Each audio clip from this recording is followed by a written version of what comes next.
Hi everyone, it's Adrienne. This is going to be a walkthrough of the Tarot of the Secret Forest. I'll do more videos on this deck, but for right now I'm going to go through the cards and maybe make some comments. And I think I'm going to do that for a couple other decks that I don't see them getting a lot of airtime on YouTube. So other than that, the ones that I work with extensively and have a closer connection to, I'll also do videos that may be helpful for people and personal experiences that I have with the decks. So the deck is the Tarot of the Secret Forest, as I already said. This picture and even the ones on the side and this one, they're all cards in the deck. I really wanted to do this in dimmer lighting because the colors are a lot more noticeable, because I think that it has to do with the artist building the colors, because in brighter settings it looks like it's sepia toned. So this is a low scarabeo deck. And I really love the quote on the top of the box. This is found in the Little White Book. I'm probably going to move my cat in a second. So my garden forest isn't cultivated. It's not well tended. I don't have the courage to cut that tangled brambles. I don't want to change anything. I keep this in the box, but eventually, when I find a tarot bag for that, it's going to remain in the box, and it probably will remain in the box so the cards don't get bent when I put them in my bag or something, even if I have the tarot bag. So this is the extra card. Sorry. I try not to flip them too quickly so you can get a better look at the cards.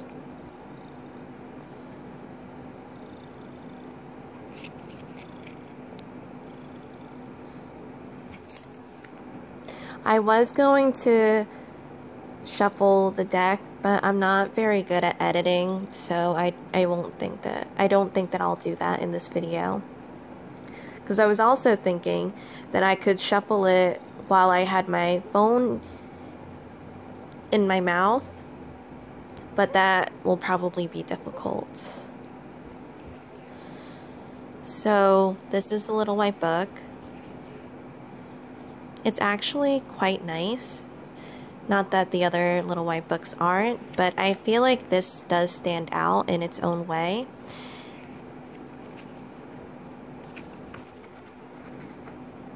I really like the excerpt that it has in the beginning, and then it continues on, and it does say more about using the cards.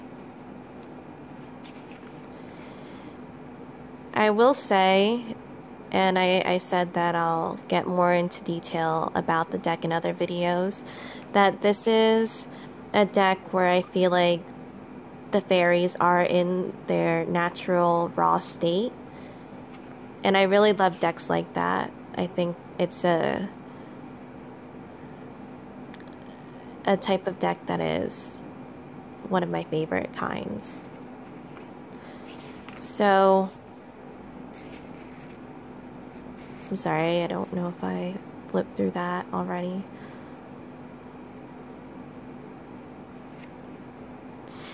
There are a lot of synonyms, and then there are short phrases that go with the cards. I'm just going to go through the English part. And what is really interesting about the Little White Book are the court cards. So if you wanted to read through that one, or I'll read the chalices, because the King of Chalices is probably my favorite out of all the decks that I have. So the Knave is somebody who knows how to show and offer his or her own emotions. The Knight, someone who knows how to control his or her emotions and use them. Queen, someone who knows how to look inward into others. And King, someone who knows how to not be afraid of emotions. And you can see the swords. There are different spreads after this. And then it goes into a different language.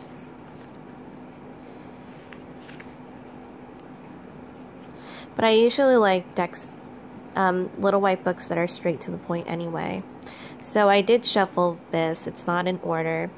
And this is probably pretty relevant to what I'm going through anyway. So the Seven of Chalices, Seven of Cups, I'll just say Seven of Cups because I like saying that better. And the Three of Swords, which I do get the Three of Swords a lot. So for me, this would be that I'm coming down to a decision, and I'll be happy with the decision, but I will have to discard or let go of something in the process. So I may not be that enthusiastic about that part, but overall I feel like I'll be really happy. And I feel like that has to do with my major move that I'll be going through in a little bit. So much has changed within this month. It's incredible. So, well, now that you've seen it, you could tell that it's double-sided. I actually really like that it's double-sided because I like the black and white, and it does look nice too.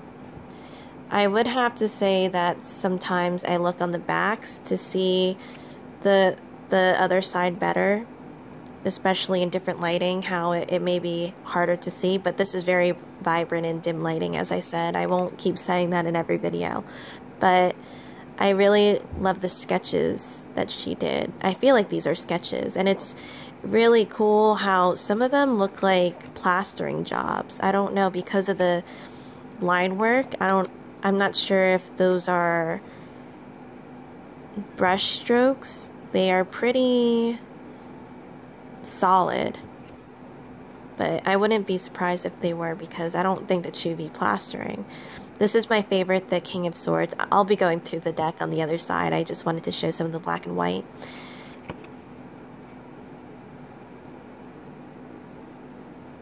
I really love the pirate archetype for him. And I do like using the black and white in some settings too, again, when it's a bit brighter and it's harder to see the images. And also because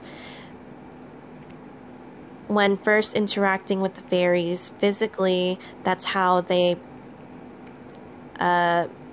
appeared to be to me, or appeared to introduce themselves as very black, charcoal figured beings.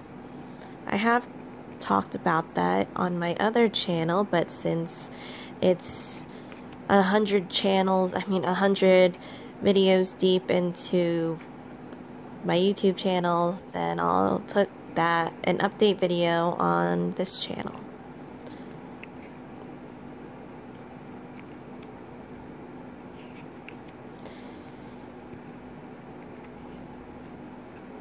And these cards associate themselves with the elemental aspects of the Fae.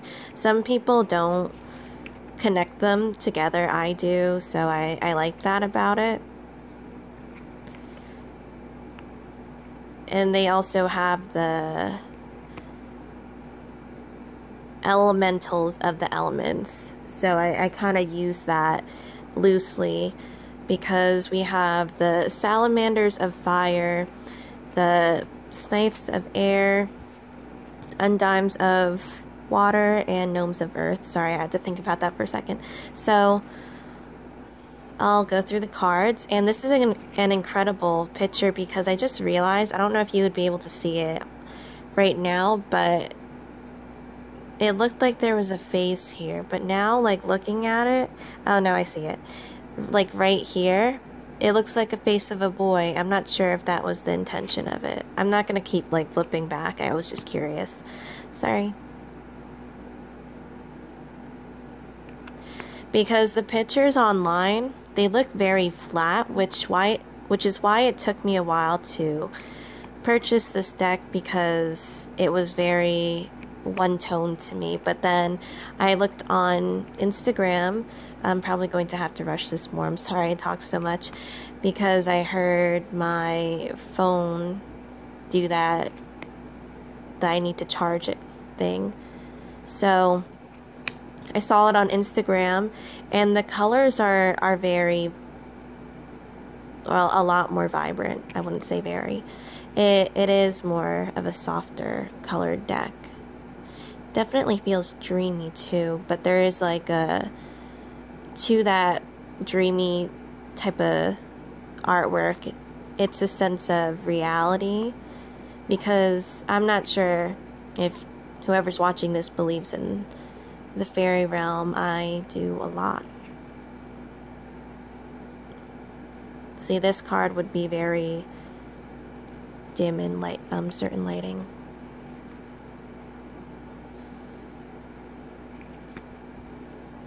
It doesn't specifically say that it's a fairy deck, but you can definitely get it from it. I really love how it's not that book type of really, I guess, light, feminine type of depiction of the fairies, which they can be like that, but I feel like this is more natural. As the quote on the box did mention, I really love the gates here.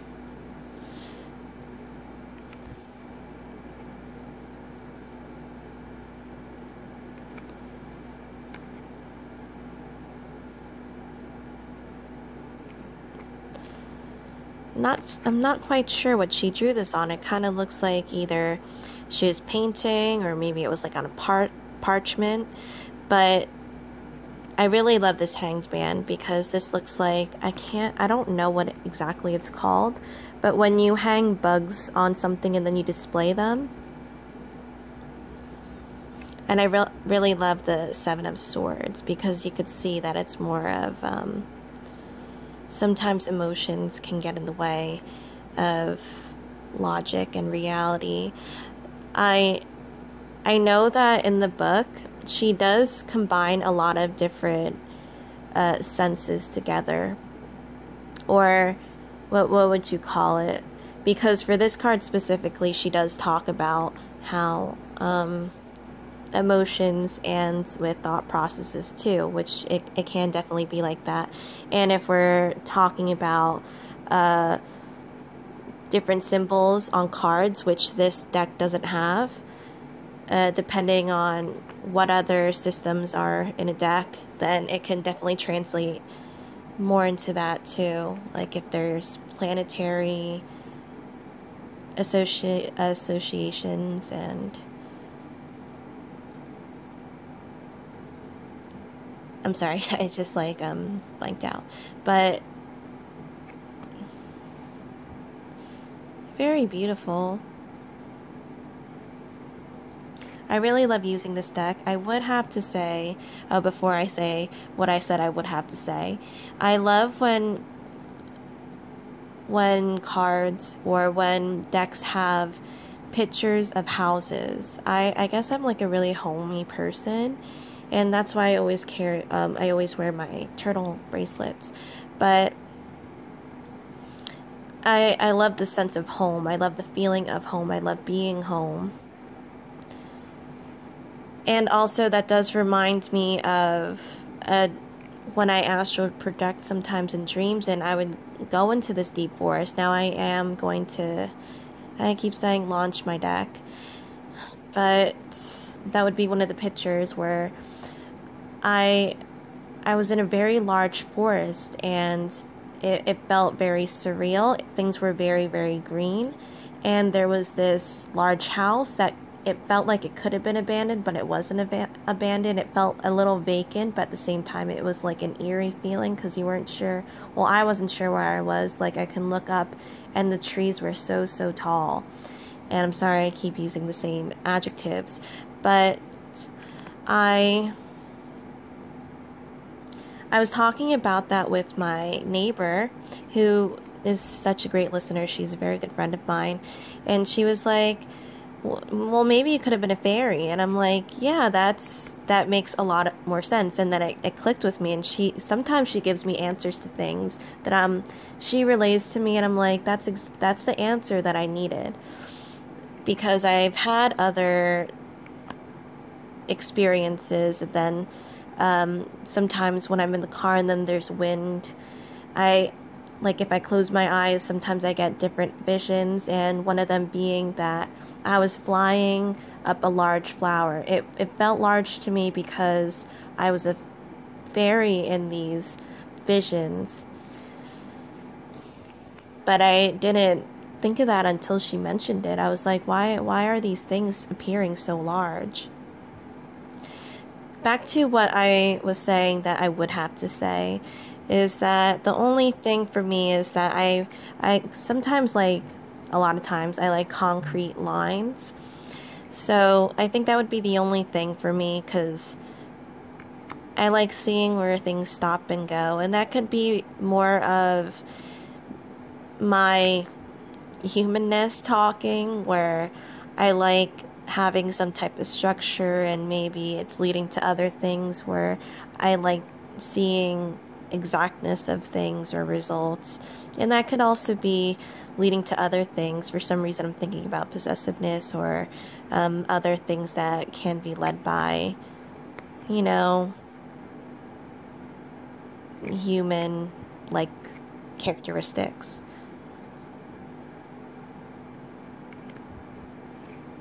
I am hoping that this doesn't cut off.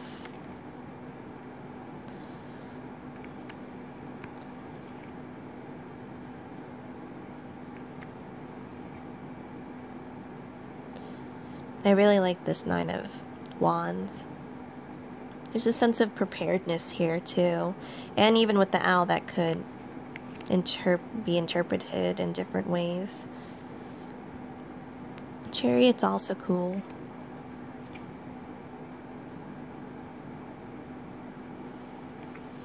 And I like how there's some type of uncertainty here, because sometimes I'm thinking, what is that thing? And I would turn it around. It looks like it's a thick branch, but it could be more of a bug or something that is of the fairy realm, because I noticed that when people make decks and they like draw or put stuff together, it's things that come to them.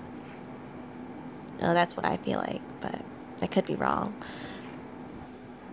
Oh, I really hope this isn't cut off, because I do have a couple more cards to go through. I like this Two of Swords too. It's different. I like decks that think outside of the box, because I don't like being contained into certain pictures. I really like this one too. I like a lot of them, or all of them.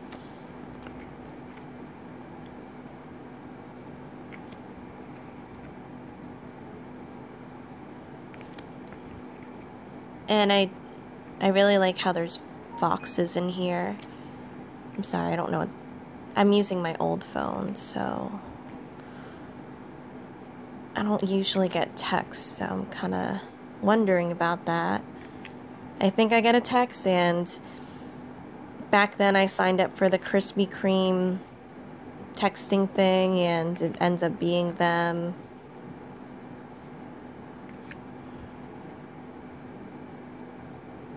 A lot of rosy tones in this too.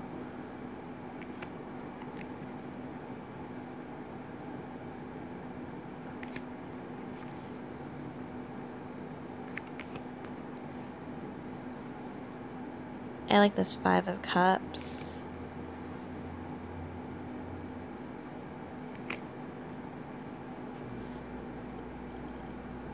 And I like the Devil card too.